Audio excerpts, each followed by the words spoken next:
سب سے پہلے حضرت مفکر اسلام شہزادہ غوث اعظم ڈاکٹر پیر سید عبد القادر جیلانی شاہ صاحب کی ویڈیوز کو حاصل کرنے کے لیے جیلانی میڈیا کے یوٹیوب چینل کو سبسکرائب کریں اور بیل آئیکن کلک کریں۔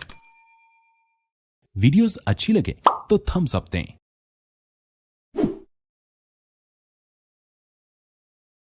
فقد قال الله تبارك وتعالى جل جلاله في القرآن المجيد والفرقان الحميد أعوذ بالله من الشيطان الرجيم بسم الله الرحمن الرحيم وعد الله الذين آمنوا منكم وعملوا الصالحات ليستخلفنهم في الأرض كما استخلف الذين من قبلهم وليمكنن لهم دينهم الذي ارتضى لهم وليبدلنهم من بعد خوفهم أمنا صدق الله مولانا العظيم وبلغنا رسوله النبي الكريم ونحن على ذلك من الشاهدين والشاكرين والحمد لله رب العالمين إن الله وملائكته يصلون على النبي يا أيها الذين آمنوا صلوا عليه وسلموا تسليما صلاة والسلام عليك يا سيدي يا رسول الله وعلى آلك وأصحابك يا حبيب الله والصلاة والسلام عليك يا سيدي يا رسول الله وعلى آلك وأصحابك يا الصلاة والسلام عليك يا سيدي يا رسول الله وعلى آلك وأصحابك يا حبيب الله الصلاة والسلام عليك يا سيدي يا رسول الله وعلى آلك وأصحابك يا حبيب الله۔ محترم حاضرین، دین کے کسی بھی مسئلے کو سمجھنے کے لیے سب سے پہلے قرآن مجید سے رابطہ کیا جایا کرتا ہے کہ پہلے درجے کا سورس آف لو قرآن ہے۔ اگر اس میں کوئی آدمی اپنی سمجھ کی کوتاہی کی وجہ سے دریافت نہ کر سکے تو پھر حدیث سے رابطہ کرنا چاہیے۔ اسی طرح اگر حدیث میں وہ اپنے فہم اور شعور کی کمی کی وجہ سے حوالہ جات نہ دریافت کر سکے اور اس کو کوئی بات معلوم نہ ہو سکے تو پھر اس کو مذہبی پیشواؤں کی جو متفقہ رائے ہے جس کا نام اجماع ہے اس کی طرف رجوع کرنا چاہیے کہ یہ جو بات میں کہہ رہا ہوں اس پر یا اس سے ملی جلی بات پر کبھی مذہبی دانشوروں کا اکٹھ ہوا ہے کہ نہیں ہوا۔ اس اجماع کی تہ میں قرآن مجید یا حدیث کا کوئی ریفرنس ضرور ہوتا ہے جس پر اجماع ہوتا ہے، اور اجماع کے ضمن میں ہمارے اپنے بزرگوں کے علاوہ جو اہل حدیث کے امام ہیں نواب صدیق رحمۃ قنوجی، انہوں نے المعمول فی علم الاصول اس کے اندر لکھا ہے کہ اجماع بغیر دلیل کے بھی شرع میں سند اور ثبوت مانا جاتا ہے۔ کوئی ثبوت نہ ہو لیکن مذہبی دانشور اپنے دور کے صحیح العقیدہ اور پوری استعداد رکھنے والے مذہبی پیشوا اگر کسی بارے میں اکٹھے ہو جائیں، ثبوت نہ بھی ہو تو یہ ثبوت ہے، اور اگر اس کی دریافت میں کوئی ایسی مضبوط بات جو اس کے سوال کا جواب بنے نہ آ سکے تو پھر اس کو اسلامی قیاس کی طرف رجوع کرنا چاہیے۔ اسلامی قیاس کی طرف رجوع کرنے سے مطلب یہ ہوگا کہ جو بات اس کو اس وقت پیش نظر ہے اس سے کوئی ملتی جلتی بات پہلے گزر چکی ہے اور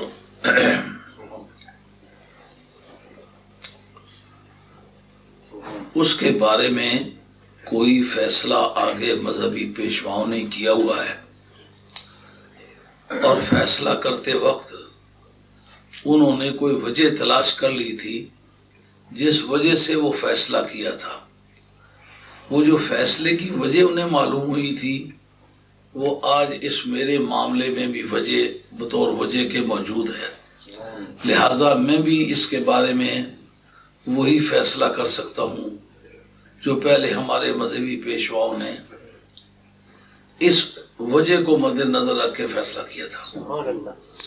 یہ 4 بنیادی اصول ہیں کسی چیز کو جائز یا ناجائز کہنے کے،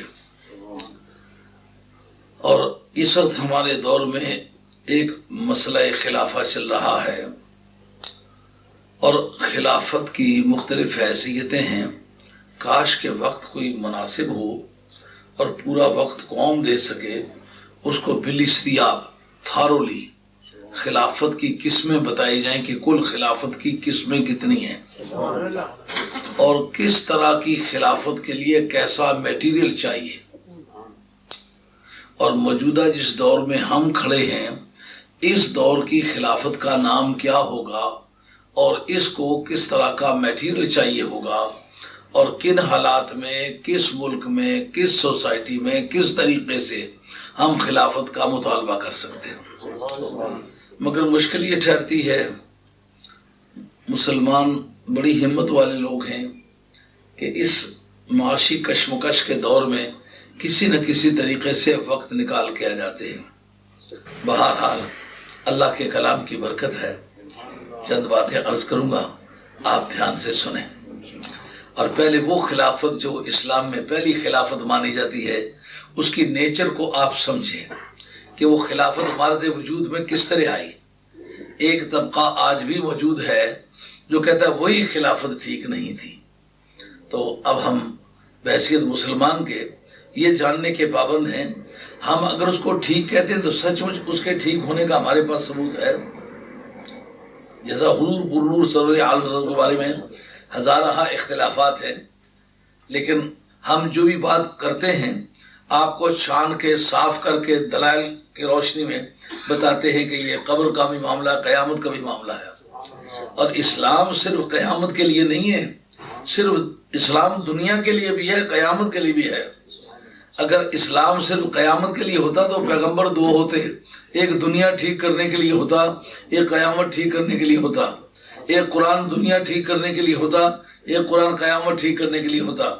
ایک ہی قرآن ہے اور ایک ہی رسول ہے، جس کا مطلب دنیا اور قیامت دونوں کی درستی وہی ایک پیغمبر کرے گا، اور ایک ہی کتاب دونوں جہان کے مسائل کو ڈیل کرے گی۔ تو پھر نبی کریم علیہ الصلوۃ والسلام کے بعد اسلام کا سب سے جو پہلا سٹرکچر ہے وہ خلافت راشدہ کا ہے۔ اگر وہ غلط نکل آئے تو ہمارے ٹھیک ہونے پر پھر کوئی دلیل نہیں ہوگی۔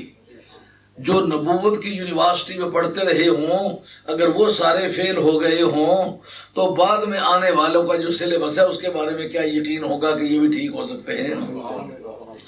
قرآن مجید کی میں نے ایک آیہ کریمہ سورہ نور سے پڑھی ہے جو خلافت کے مفہوم کو ڈیل کرتی ہے، آپ ذرا توجہ سے اسے سنیں۔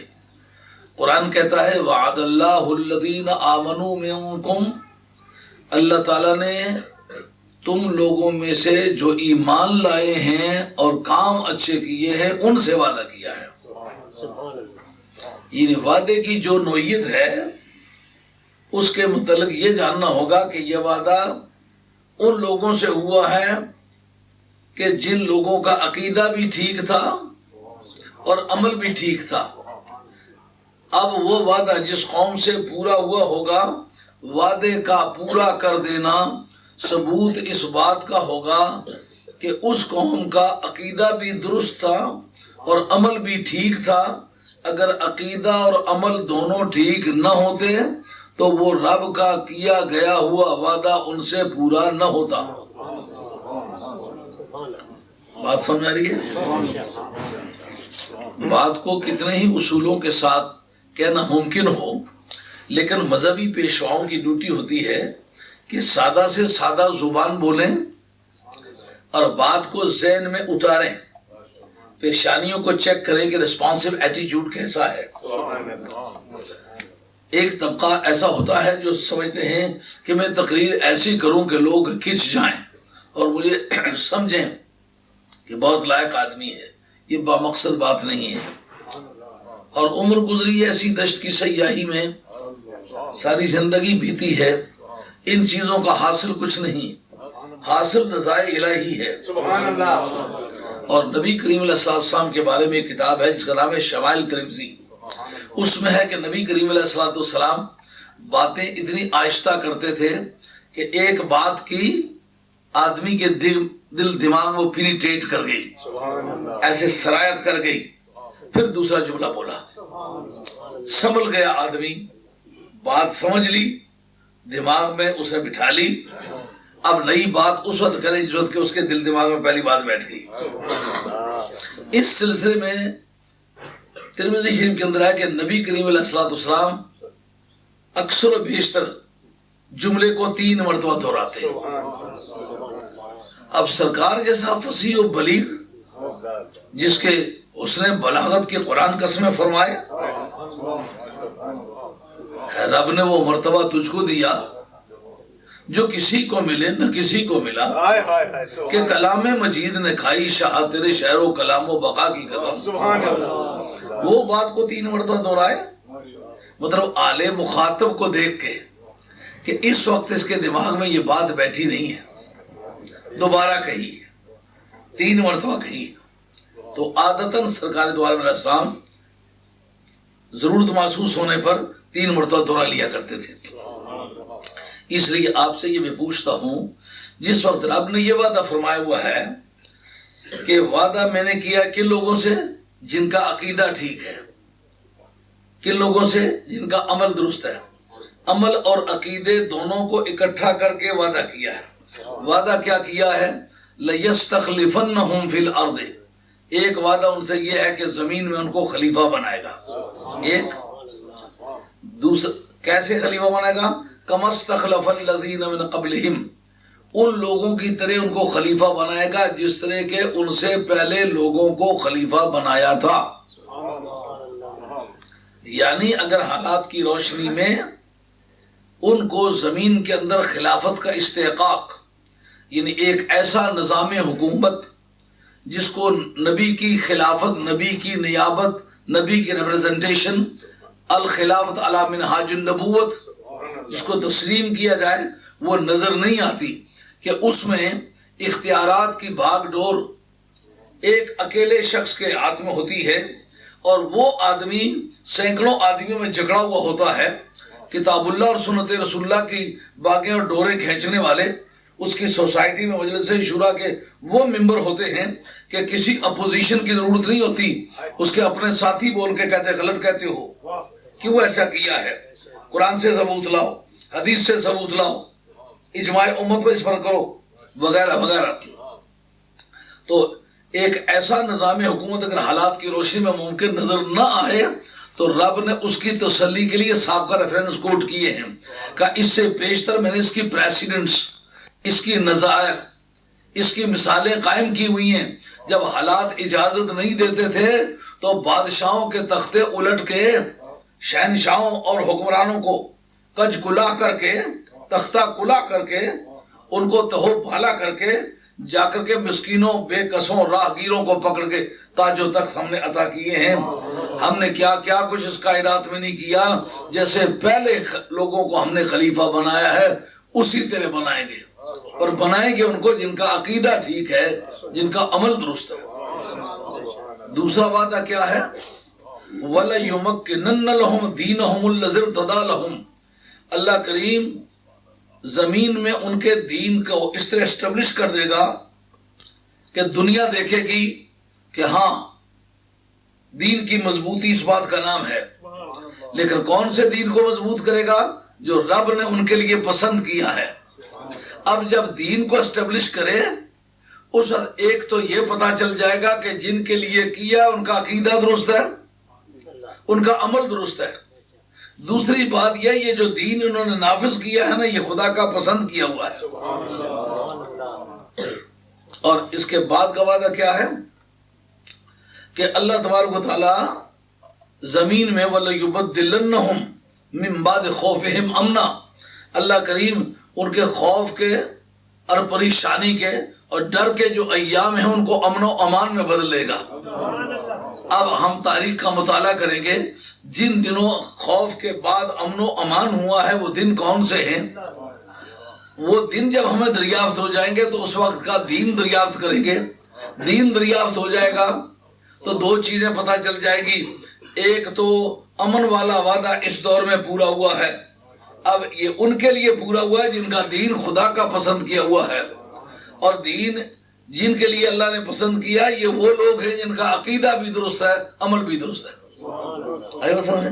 اب اس بنیاد پر گفتگو کرتے ہیں۔ نبی کریم علیہ الصلوۃ والسلام کا وصال پرملال ہوتا ہے، تو اب نبی کریم علیہ الصلوۃ والسلام کے سپرد جنت کیے جانے سے پہلے خلفائے راشدین حضرت فاروق اعظم، حضرت صدیق اکبر وہ تیار ہوئے کہ پہلے نبی پاک علیہ السلام کا جانشین چنو، اس لیے کہ ایک لمحے پر کے لیے بھی ناراض ہوا، فوضویت ہوئی، اینرکی جس کو کہتے ہو، اینرکی انگریزی میں اسے کہتے ہیں، انارکی پاکستان کی انگریزی میں اس کو انارکی کہتے ہیں، لفظ اس کا تلفظ ہے اینرکی، این بیسٹس ہے۔ اینرکی اگر ہو گئی اس کو پرانی ہماری ہندوستان کی سیاسیات میں کہتے ہیں نراج، عربی میں اس کو کہتے ہیں فوضویت، فوضویت ہو گئی، یعنی حکومت کوئی نہ رہی، تو آج کا کفن دفن کس قاعدے کے مطابق ہوگا؟ اس کو کون کنٹرول کرے گا؟ اس وقت کے جو جھگڑے ہوئے ہیں فوجداری یا دیوانی مقدمات ہوں گے، ان کی سماعت کا اختیار کس کو جائے گا؟ سرکار کا تو وصال ہو گیا، سرکار کے وصال کی تاریخ تک تو سرکار حکمران تھے، اب یہ کس کی جورسڈکشن میں جائے گا؟ جو قانون سے تعلق رکھنے والے ساتھی اس پر غور کرو، اگر کسی چیز کی اکرنس ہو جائے تو اس کے پاور کس کے پاس ہوتی ہے؟ اس کی ہیئرنگ کون کر سکتا ہے؟ جس کی جورسڈکشن میں ہو۔ جورسڈکشن اگر ہو ہی نہیں تو سماعت کون کرے گا؟ آئی بات سمجھ میں؟ ایک ان پڑھ اناڑی آدمی تو اس بات کو سمجھتا ہی نہیں ہے، لیکن لوگ یہ سمجھتے ہیں کہ حضرت صدیق اکبر رضی اللہ تعالیٰ عنہ نے، فاروق اعظم رضی اللہ عنہ نے سرکار کے کفن دفن میں حصہ نہیں لیا۔ یہ ٹھیک ہے، اس وقت حصہ نہیں لیا، لیکن میرے گھر میں میت ہو جائے تو یہ میری ڈیوٹی ہے اس کے کفن دفن کا میں بندوبست کروں۔ یہ نبی پاک علیہ السلام کے گھر میں آپ کا وصال پاک ہوا ہے، گھر والوں کی ڈیوٹی ہے۔ اب گھر والوں سے بھی جو گھبراتے ہیں، جب دل چاہتا ہے تو کہتے ہیں گھر والوں کا کوئی تعلق ہی نہیں ہے، نہیں، یہ بات بتاتی ہے کہ گھر والوں کا تعلق ہے۔ ہاں، لیکن صدیق اکبر رضی اللہ عنہ حق بجانب ہے، فاروق اعظم حق بجانب ہے۔ اگر ایک لمحے بھر کے لیے بھی ناراض ہوگا تو یہ شرعی معاملات کا فیصلے کون کرے گا؟ اگر ملک کی سرحدیں توڑ کے کوئی اندر آئے گا روکے گا کون؟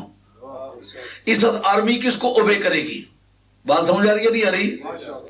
عدلیہ، انتظامیہ، مقننہ اور ڈیفنس، یہ کس کے تحت جائے گا؟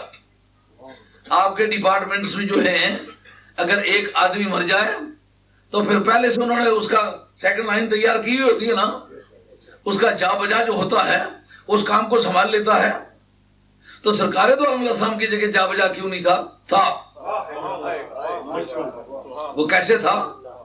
بخاری شریف کے متن میں ہے کہ نبی کریم علیہ الصلوۃ والسلام نے اپنے بیماری کے ایام میں حضرت صدیق اکبر رضی اللہ تعالیٰ عنہ کو اپنے مصلی پر امام کھڑا کیا۔ یہ جا بجا ہے۔ کیوں کھڑا کیا؟ کہا جو اللہ کے گھر میں میرا نائب ہو سکتا ہے وہ باقی معاملات میں میرا نائب ہو سکتا ہے۔ آئی بات سمجھ میں؟ تو سیکنڈ لائن سرکار نے تیار کر لی، لیکن امپوز نہیں کیا تاکہ جو رائے عامہ ہے مسلمان یہ سمجھے ہمیں بھی سرکار نے بندہ ہی سمجھا ہے، ہمیں بھی سرکار نے انسان کے طور پر برتاؤ کیا ہے، جس کے اختیار میں ہے ما کان للمؤمن ولا مؤمنۃ اذا قضى اللہ ورسولہ امرا ان یکون لهم الخیرۃ من امرہم۔ مومن کو یا مومنہ کو کوئی حق نہیں پہنچتا کہ اس فیصلے کے بارے میں کوئی جملہ بولے، خواہ اسے اچھا لگے یا برا، جس بارے میں سرکار نے فیصلہ کر دی ہوا۔ سرکار فیصلہ کر دیتے، کس کی طاقت تھی بولے؟ لیکن سرکار نے بتایا آئندہ جب بھی کوئی ایسا معاملہ ہوگا ہر آدمی اپنے بیٹے کو مسلط کر دے گا۔ حسن و حسین میری اولاد ہے، میں کہتا ہوں علی یہ تیرے بیٹے نہیں، ان کا نسب مجھ سے شروع ہوتا ہے۔ ہاں یہ نبی پاک علیہ السلام کی اسپیشلٹی ہے، خصوصیت ہے، ہر بیٹے کا نسب اپنے باپ سے شروع ہوتا ہے، لیکن حسن و حسین کا نسب اپنے باپ سے نہیں شروع ہوتا، حضور سے شروع ہوتا ہے۔ یہی وجہ ہے کہ حضرت علی مرتضیٰ کی باقی اولاد سید نہیں ہے، حسن و حسین سید ہے، کیونکہ سیادت خون رسول کا نام ہے، اولاد علی کا نام نہیں ہے۔ اسی لیے آپ عام مسلمانوں کو جو پرانے بندے ہو، کیوں جناب آپ کی مائیں بہنیں، آپ کے بزرگ، آپ کے آل نبی اولاد علی، یہ کہتے تھے کہ نہیں آل نبی اولاد علی ہے، یہ دو لفظ کیوں بولتے تھے؟ وہ سمجھتے تھے کہ آل نبی اولاد علی ہو کر ہی سید ہوتا ہے، اگر یہ دونوں وصف نہ پائے جائیں سید نہیں ہوتا۔ نعرہ تکبیر، نعرہ رسالت، آل مصطفیٰ۔ اور یہ بات ہمیشہ یاد رکھنے کی ہے، اس کمی کو کوئی دوسرا وصف پورا نہیں کرتا۔ حضرت امام فخر الدین رازی رائے کا رہنے والا، جیسے یہ رائیں لوگ آئے ہیں سلطان محمود حضرمی کے زمانے میں، یہ رائیں لوگ پنجاب میں آئے ہیں، یہ دراصل عرب کے وہ قبائل ہیں جو ایک خاندان کے لوگ نہیں ہیں، بلکہ فاروق اعظم رضی اللہ تعالیٰ عنہ نے رائے کے علاقے میں ایک علاقہ تھا دریائے جیہوں اور دریائے سیہوں، یہ دو رشا سے دریا آتے تھے۔ فاروق اعظم کھیتی باڑی کے بڑے ماہر تھے، جب انہوں نے مٹی اٹھا کے دیکھی ان کا یہ تو مٹی تو بڑی زرخیز ہے، عرب قبائل جو کھیتی باڑی کے کام کرتے تھے ان کو جا کے وہاں آباد کیا، اور وہاں کے رہنے والے خلاف القیاس راضی کہلانے لگے۔ امام فخر الدین رازی جو ہیں وہ بھی اسی وجہ سے راضی کہلاتے ہیں، مگر وہ صدیق اکبر رضی اللہ عنہ کی اولاد میں سے، وہ ایک قبیلہ نہیں ہے، مختلف قبائل ہے۔ تو امام فخر الدین رازی رحمۃ اللہ علیہ سے کسی نے پوچھا سید افضل ہوتا ہے یا مولوی صاحب افضل ہوتے ہیں؟ ان کا سید افضل ہوتا ہے۔ پوچھا ثبوت؟ انہوں نے کہا 100 جاہل مجھے لا کے دو، میں مولوی بنا دوں گا، 100 بنے ہوئے مولوی میں تمہیں دیتا ہوں، ایک سید بنا دو۔ معلوم یہ وصف جو ہے یہ کسی سے کم مرسیٹ نہیں ہوتا۔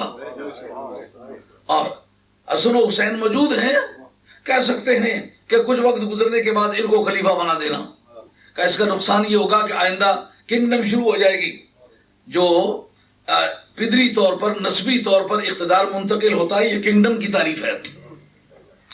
جب اقتدار کسی کے مرشد اعلیٰ کے پاس ہو، اس کے گزرنے کے بعد اس کی نسلوں میں جائے، یہ کنگڈم کی تعریف ہے۔ تو میں ایک نبی ہوں، مجھے کنگڈم کو ختم کرنا ہے، مجھے کنگڈم شروع نہیں کرنی۔ پھر حضرت علی ہے، کون سا میدان ہے جس میں علی گیا ہے شکست کا کیا ہے؟ قیادت کے لیے تو دو چیزیں چاہیے ہوتی ہیں، ایک اس کا علم درست ہونا اور دوسرا اس کا جسم درست ہونا۔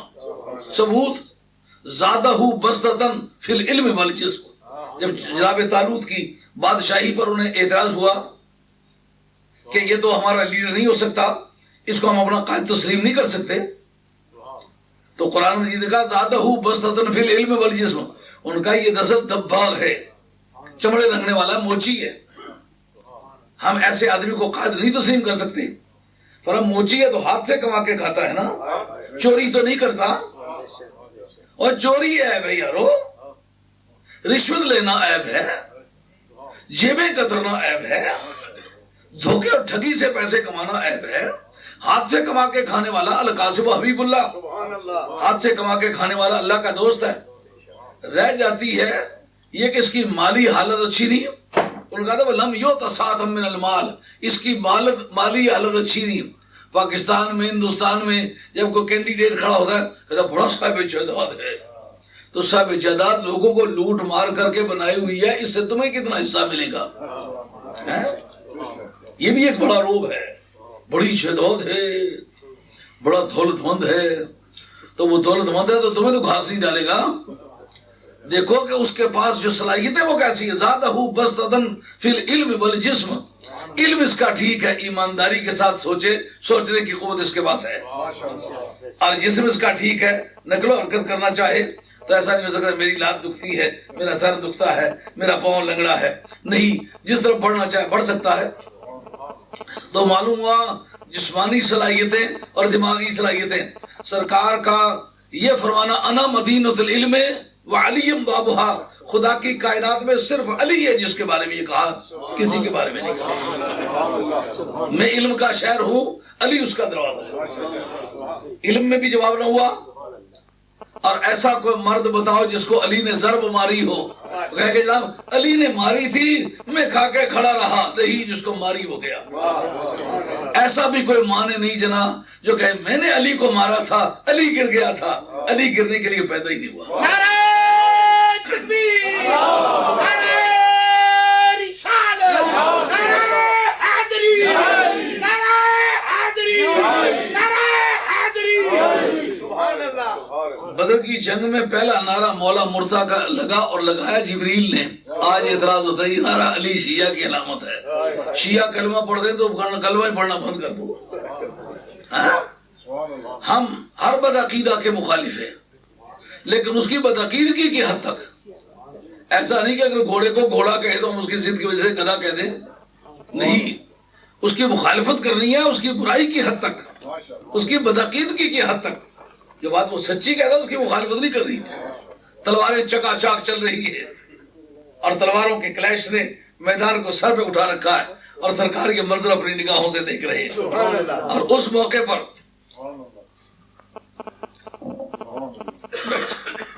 بھائی جو ساتھی پیچھے آیا کریں اس صفوں کو پھاند کے آگے نہ آیا کریں.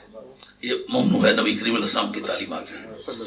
تو عرض خدمت ہے نبی پاک علیہ السلام اس منظر کو دیکھ رہے ہیں، تلواریں چل رہی ہیں اور جناب حیدر کرار کی تلوار نے تمام میدان پر اپنے غلبے کی فضا قائم کی ہوئی ہے. تو جبریل امین آ کے کھڑے ہو کے تماشا دیکھتے. اور وہ منظر بھی آپ نے دیکھا ہوا تھا جب موسیٰ علیہ السلام کی قوم کہہ رہی تھی فَذْهَبْ أَنْتَ وَرَبُّكَ فَقَاتِلَا إِنَّ هَٰؤُنَا قَاعِدُونَ، تم جاؤ تمہارا خدا جائے، جا کے لڑو، ہم تمہارا تماشا دیکھیں گے. وہ مسلمانوں تمہاری تاریخ پر قربان. چھپری بنائی. پرانے زمانے تو کھکھڑیاں رہنے چھو نا، تو کھکھڑیاں ایک چھپری جی بنانے چھو.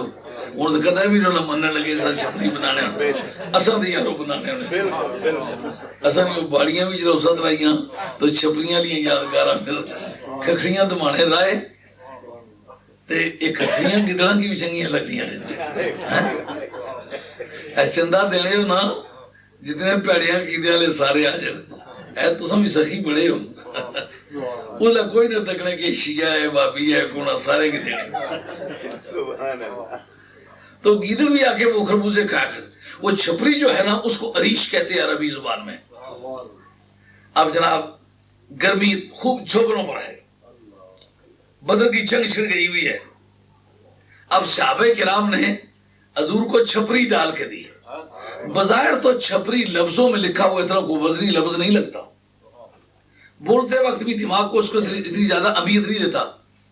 لیکن آپ اگر غور کریں تو مسلمانوں کی محبت کی حسین یادگار ہے. کیا مسلمان تلوار کی دھار پر بڑھنا چاہتا ہے، تلواریں ننگی ہیں، تلواروں کی دھاروں پر مسلمان سینہ کے زور سے بڑھتا چلا جا رہا ہے. لیکن سرکار کو چھپری بنا کے کیوں دی؟ کہا خود مرنے کے لیے جا رہے ہیں، اپنے لیے موت قبول ہے، تیرے لیے دھوپ بھی قبول نہیں ہے. اور اس جگہ مقرر کس کو کیا؟ نبی پاک کا یار غار. جو کسی کے کریڈٹ میں بات جاتی ہے ایمانداری نہیں کہ اس کو چھپایا جائے. کیوں مقرر کیا؟ بڑے بڑے جنگی جرنیل تھے، کوئی بڑا شمشیر سر مقرر کرنا چاہیے تھا. کہا نہیں، راکھی کے لیے اس کو پہلے چیک کر چکے. تو کیا غار میں جب سانپ کھانے کو دوڑ رہا تھا تو یہ چوکیدار تھا. اس نے کہا میں سانپ ہوں. میں مارے گار ہوں. ان کا تو مارے گار ہے، میں یارے گار ہوں. سبحان اللہ. کہا مجھ میں زہر ہے، کہا میری گود میں تریاک ہے. انہوں نے کہا میں موت ہوں، کہا میری گود میں حیات ہے. کہا میں مار کے کھا جاؤں گا، کہا میں جس کے بارگاہ میں حاضر ہوں اس کی موجودگی میں نہ کوئی مار سکتا ہے نہ کھا سکتا ہے. سبحان اللہ. سبحان اللہ. جی نہیں، آگے کافیوں کو کاٹا ہے، مرے ہیں. کہا کہ یہ بھی خوبصورت یادگار ہوگی کہ میں مر رہا ہوں گا اور سرکار کا سر میری گود میں ہوگا. اس سے زیادہ اچھی موت مجھے چاہیے ہی نہیں. نعرہ تکبیر، نعرہ رسالت، نعرہ حیدری، شان حضرت ابو بکر صدیق، مفخر اسلام. مردم عزی علم کہ نہ مردم برائے تو، مردم عزی علم کہ نہ مردم برائے تو. اے خاک بسر باد نہ شدہ خاک پائے تو. میں اس غم سے مر گیا ہوں کہ تیرے لیے مر نہیں سکا. میرے سر پہ خاک پڑے کہ تیرے قدموں کی خاک نہیں ہو سکا. اب عریش بدر میں صدیق اکبر کا انتخاب کیوں ہوا؟ کہ آگے موت کے منہ میں بیٹھ کے جان قربان کر کے وفا کر چکا ہے. اب اگر چھپری پر کوئی حملہ آور ہوا تو صدیق ایک مرتبہ تو اس کی جان لے گا، پھر بعد میں جو اللہ کو. یہ وجہ اس موقع پر جناب حیدر کرار کی تلوار چل رہی ہے. کمبے مکے دے کفار دے چل گئی حیدر دی تلوار.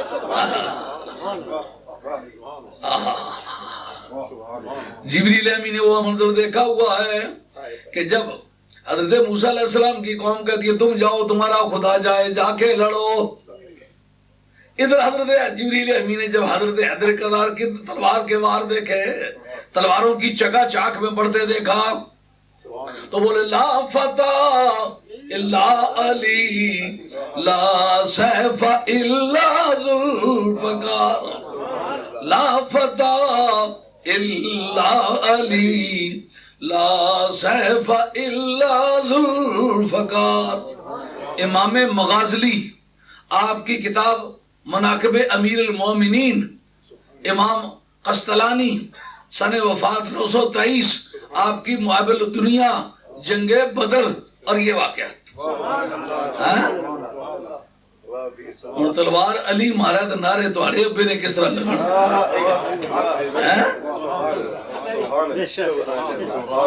سمجھ آئی بات؟ اب جناب صدیق اکبر رضی اللہ تعالیٰ عنہ کی ذات بابرکات کو اور نوعیت کی اہمیت ہے، حیدر کرار کو اور نوعیت کی اہمیت. اب دیکھو یہ تلوار بھی مار سکنے والا آدمی ہے، علم بھی رکھنے والا آدمی ہے. یہ کیوں نہیں کہا میرے بعد علی مرتضی خلیفہ ہوں گے؟ کہہ سکتے تھے کہ نہیں کہہ سکتے تھے؟ جن کا یہ عقیدہ کہ سرکار نے تقیہ کے طور پر انہیں ڈر کے مارے بچنے کی غرض سے بتایا نہیں، پر اصل میں خلیفہ وہی تھے. میں یہ پوچھتا ہوں کہ جو آدمی تمام کفار مکہ کی مزاحمت سہ کے 20 قبیلوں کے متفقہ فیصلے کی خبر سن کے کہ مجھے قتل کرنا چاہتے ہیں، اس نے سچائی کو نہ چھپایا ہو، وہ حضرت علی کی خلافت کو چھپائے؟ بات پوچھتا ہوں آپ سے.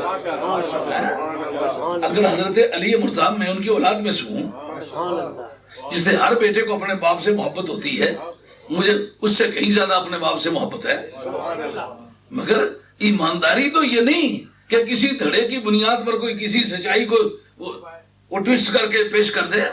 ایمان قیامت میں کام آنے والی چیز ہے. اور دنیا میں بھی آپ دیکھتے ہو نا، یہ جو لوگ ہمارے پاس اکٹھے کسی کو پھونک ماری تو کہتے ہیں جی ٹھیک ہو گیا. ٹیلی فون پر کہتے ہیں، امریکہ سے کہتے ہیں جی میرے سر کو درد ہے، مہربانی کر کے پھونک مارے. بے ایمانی بیچ میں شامل ہو تو پھونکوں کا کوئی اثر نہیں ہوتا. اس وقت درجنوں آدمی بیٹھے ہوں گے جو اس طرح کی تکلیفیں لے کے آئے، اللہ تعالیٰ نے اسی وقت ان کو شفا عطا فرمائی. وہ ہمارا کمال نہیں ہے، وہ کمال اس پاک ایمان کا ہے، قرآن کا ہے، حدیث کا ہے، نبی پاک کے یاران با وفا کا ہے. صدیق اکبر کا ہے، فاروق اعظم کا ہے، عثمان غنی کا ہے، حیدر کرار کا ہے، والی بغداد کا ہے، خواجہ غریب نواز سلطان ہند سرکار کا ہے، داتا گنج بخش علی اجمیری کا ہے، امام ربانی مجید الثانی کا ہے، سید بہاؤالدین نقشبند شہنشاہ بخارا کا ہے، شیخ شہاب الدین سہروردی کا ہے۔ یہ جو تم نے قادری چشتی نقشبندی نام رکھے ہوئے اپنی پہچان کے لیے رکھے ہوئے ہیں، خدا کے کاغذات میں یہ کوئی کیٹیگری نہیں ہے کہ فلاں نقشبندی ہو تو اس کو یہ فیض ہوتا ہے، فلاں چشتی ہو تو یہ فیض۔ من عادى لي وليا فقد آذنته بالحرب او کما قالا او کما اخبر به النبی صلی اللہ علیہ وسلم، حدیث قدسی ہے، من عادى لي وليا، جو میرے کسی بھی ولی سے بغض رکھے نا میں اعلان جنگ کرتا ہوں، حدیث قدسی ہے، رب کہتا ہے۔ اس میں تو رب نے نہیں کہا چشتی ہو، یہ نقشبندی، یہ قادری، یہ سہروردی، ولی ہو اپنے، جیسے آپ نے گلی نمبر فلاں مکان نمبر فلاں پہچان کے لیے رکھا ہوا ہے، ایسا ممکن ہے کہ وہ آدمی اگر وہ گلی نہ ہو اور اگر وہ مکان نمبر نہ ہو تو بندہ بندہ ہی نہ رہے؟ ہے آپ کا کوئی پروگرام ایسا؟ نہیں، بندے کی پہچان کے لیے آپ نے یہ ٹائٹل بنایا ہوا، وہ کرنا بندہ بندہ ہے، ولی ولی ہے، یہ ٹائٹل اس کے سارے اتار لیے تھے، ولی ولی ہے۔ تو پہلے ایمان کی شرط ہے۔ اب جناب ان میں سے کسی کو خلیفہ بنایا جا سکتا تھا کہ نہیں، لیکن وہ سیکنڈ لائن کہ اب دنیا سے میں چلوں تو چارج کون سنبھالے؟ صدیق اکبر رضی اللہ عنہ کو اپنے مسلح پر کھڑا کیا، بخاری کے حدیث ہے۔ اور حضرت صدیق اکبر کا ذرا مزاج دیکھیں، سرکار نماز کے اندر آ گئے، آگے امامت کے مسلح پر کھڑے ہیں، سرکار پیچھے سے پیچھے ہٹ گئے کہ آپ کی موجودگی میں مسلح پر کیوں؟ دیکھا مزاج کیسا ہے؟ ایسے لوگ خلیفہ ہونے کا حق رکھتے ہیں۔ سہ مریدہ کی چوگا لوائی سٹو تو جناب پیرہ کے پیر ہی نہیں سمجھنا، پیر پیر ہے، مرتبے میں چھوٹا بھی ہو تو پیر پیر ہے، یہ بات یاد رکھیں۔ حضرت غوث ثقلین رضی اللہ عنہ کے مرشد پاک جو ہیں، ان کے بارے میں کسی کا یہ عقیدہ نہیں کہ حضرت غوث ثقلین سے سینئر آدمی ہیں۔ ہاں، ابو سعید مخزومی رضی اللہ تعالیٰ عنہ آپ کے مرشد ہیں، ان کے ہاتھ پر بیعت ہے، آپ نے بیعت کے لیے ہاتھ کیا، بیعت کر رہے تو بیعت کے کلمات کہنے کے بعد آپ نے ہاتھ کھینچے، انہوں نے کہا کہ آپ کا کام ہو گیا ہے، میرا ہو لینے دیں۔ یعنی جو ہی ہاتھ دیا نا تو جن منزلوں پر شیخ رکے ہوئے تھے، شیخ کے مرتبے جو ہے نا وہ ایلیویٹ ہونے لگے، ترقی ہونے لگی۔ انہوں نے کہا تھوڑی دیر ہاتھ رہنے دیں تاکہ میں اپنی اصل منزل مقصود کو پہنچ جاؤں۔ مرید کے ذریعے سے شیخ کے مرتبے طے ہوئے، لیکن شیخ شیخ ہے، مرید مرید ہے۔ صدیق اکبر مسلح سے پیچھے ہٹ گئے، ان کا سرکار آگے ہیں، سرکار کو ان کو مسلح پر کھڑا کرنا یہ ان کے آئندہ نومینیشن کے لیے کافی شہادت ہے۔ سقیفہ بنی ساعدہ کہتے او جی چند کھڑپینچوں نے ان کو مل کے خلیفہ بنا لیا تھا۔ تمہارا یہ لفظ کبھی اللہ کے حضور میں پیش ہوگا، یہ نبی پاک کے ان یاران با وفا کے بارے میں کہہ رہے ہو کہ جنہوں نے ہتھیلیوں پہ سر رکھ کے نا سرکار کو راضی کیا تھا۔ اور قرآن مجید نے ان کا ذکر کیا، وَمِنَ النَّاسِ مَن يَشْرِي نَفْسَهُ ابْتِغَاءَ مَرْضَاتِ اللَّهِ۔ بعض بندگان خدا وہ ہیں جو اس منڈی کے تاجر ہیں جس منڈی میں تاجر پہلے کوئی آیا ہی نہیں۔ منڈی آج تک جو لگتی رہی وہی یوں لگتی رہی ہے۔ ان اللہ اشترى من المؤمنین انفسهم واموالهم بأن لهم الجنہ۔ اللہ تعالیٰ نے ایک منڈی لگائی جس میں کہا ایمان والو آؤ، جانیں بھی دے دو، مال بھی دے دو، قیمت ادا ہو گئی، جنت تم خرید لو۔ جو قیمت ادا کر دے تو اس چیز کا مالک بن جاتا ہے کہ نہیں؟ جلے پیمنٹ کر رہے ہو مکانا نہیں مالک ہوئی کس نے تھا؟ کہا پیمنٹ کرو جنت کے تم مالک ہو، اگر مکان آپ خرید لیں، مجھے اس مکان میں پناہ کی ضرورت ہوگی تو میں اس مالک کے پاس جاؤں گا جس نے بیچا، یا آپ کے پاس آؤں گا؟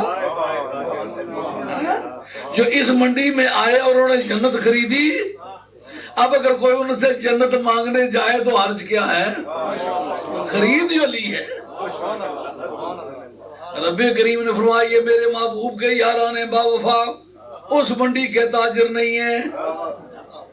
کہا انہوں نے کیا کیا؟ کہا وَمِنَ النَّاسِ، بعض بندگان خدا وہ ہیں کہ یشری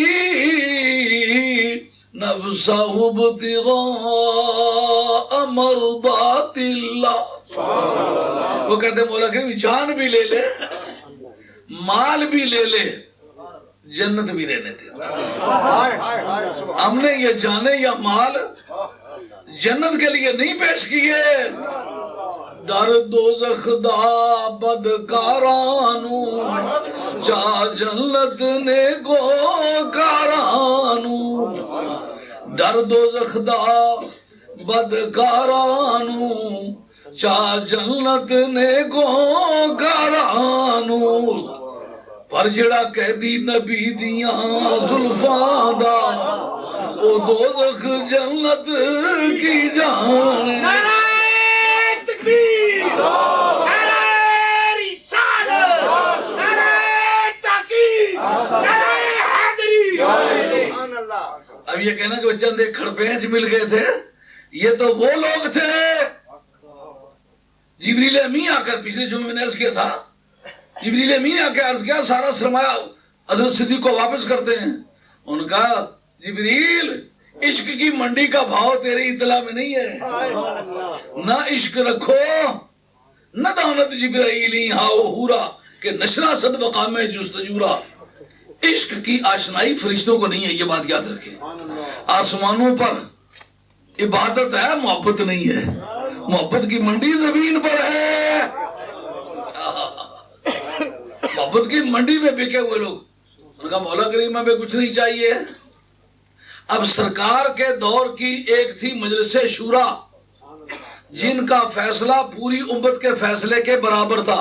بات سمجھ آ رہی ہے؟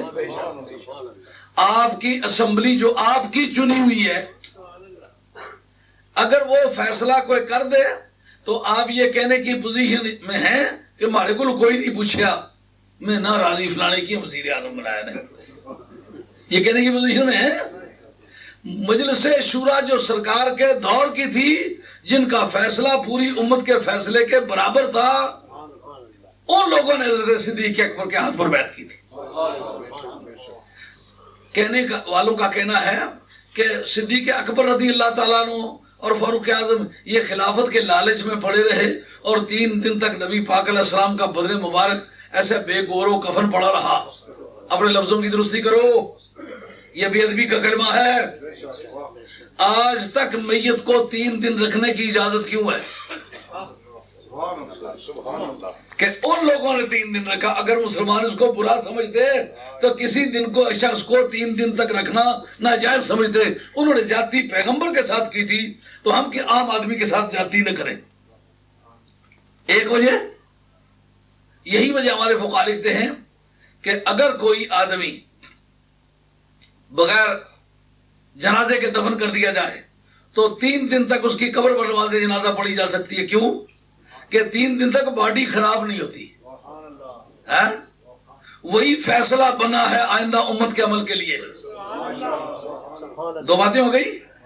تیسری بات یہ انہیں پتا ہے ان اللہ حرم علی الارض ان تاکل اجساد الانبیاء، زمین کے تغیرات نبی کی باڈی کو متاثر نہیں کر سکتے۔ جتنی زیادہ دیر تک رہیں گے اتنی زیادہ دیر تک لوگ استفادہ کر لیں گے۔ اچھا، اب جو صدیق اکبر کو مانتے ہیں ان سے ذرا گفتگو کرتے ہیں۔ اور نبی کی حیات کے بارے میں تم 100 طرح کی باتیں کرتے ہو، صدیق اکبر کے نعرے لگاتے ہو۔ اب ہم صدیق اکبر کے حوالے سے تمہیں کورٹ میں کھڑا کرتے ہیں۔ اب ہمیں ذرا بتلاؤ کہ صدیق اکبر رضی اللہ تعالیٰ عنہ جو سرکار کے مصلی پر کھڑے ہو کے امامت کراتے تھے، نماز جنازہ میں آگے کھڑے ہو کر امامت کیوں نہیں کرائی؟ بات سمجھ آ رہی ہے نہیں آ رہی؟ سرکار کی موجودگی میں امامت کراتے رہے تو اس وقت نماز جنازہ میں کھڑے ہو کر کے آپ نے نماز جنازہ آگے ہو کے امام بن کے کیوں نہیں پڑھائی؟ طبقات کبریٰ ابن سعد حضرت حیدر کرار اس حدیث کے راوی میرے کتب خانے میں موجود ہے، نشانات لگے ہوئے ہیں۔ اس کے اندر فرماتے ہیں کہ جس وقت نبی کریم علیہ الصلوۃ والسلام کی نماز جنازہ 10 آدمی حجرے میں جا کے پڑھنے لگے تو یہ سوال اٹھا کہ امامت کون کرائے؟ ہوا امامکم حیا و میتا، وہ دنیا میں ہوں تو بھی تمہارے امام ہیں، دنیا سے چلے جائیں تو بھی تمہارے امام ہیں۔ نعرہ تکبیر، نعرہ رسالت، نعرہ تحقیق، نعرہ حیدری، سبحان اللہ۔